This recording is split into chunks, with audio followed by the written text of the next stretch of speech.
নির্বাচনী এলাকা রয়েছে কুমিল্লা 4 দেবিদ্বার, বাংলাদেশের একটি হাই ভোল্টেজ আসন।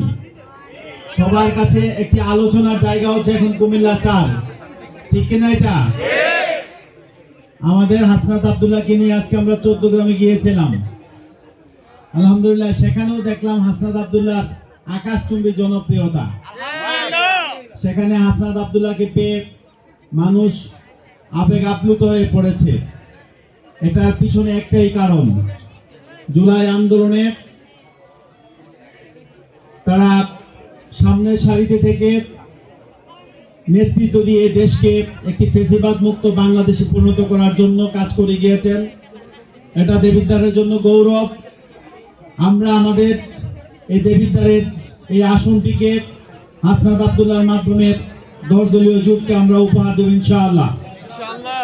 আমরা যদি আগামী দিনে দেবিদ্বারকে একটি চাঁদাবাজ মুক্ত দেবিদ্বার পেতে চাই, আমরা যদি দুর্নীতি মুক্ত একটা দেবিদ্বার পেতে চাই, আমরা যদি টেন্ডারবাজ মুক্ত একটা দেবিদ্বার পেতে চাই, একটি পরিচ্ছন্ন দেবিদ্বার পেতে চাই, তাহলে আগামী 12 ফেব্রুয়ারি শাপলা প্রতীককে ভোট দিয়ে আমরা নির্বাচিত করব ইনশাআল্লাহ।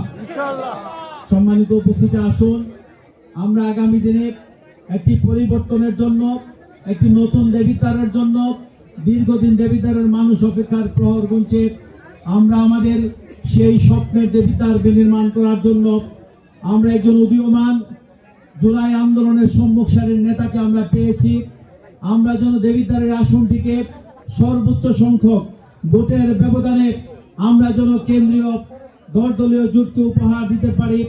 আপনারা প্রত্যেকের জায়গা থেকে আপনারা কাজ করে যাবেন এবং 12 তারিখে শাপলাকলি প্রতীকের পাশাপাশি হা ভোটে ভোট দেওয়ার জন্য সকলকে বলবেন। জুলাই আন্দোলনের এই জুলাই সনদকে এবং গত 1.5 বছর যে সংস্কার কমিশনের মাধ্যমে রাষ্ট্রীয় যে গুরুত্বপূর্ণ কাঠামোর সংস্কার সাধন করা হয়েছে, তার আইনি ভিত্তির জন্য আমাদেরকে হা ভোটে ভোট দিতে হবে। আমরা আগামী 12 তারিখে একদিকে হা ভোটে ভোট দেব, অপরদিকে শাপলাকলিতে ভোট দেব। আমাদের এই দেবিদ্বার রেয়াজউদ্দিন পাইলট মডেল উচ্চ বিদ্যালয় এবং দেবিদ্বার সরকারি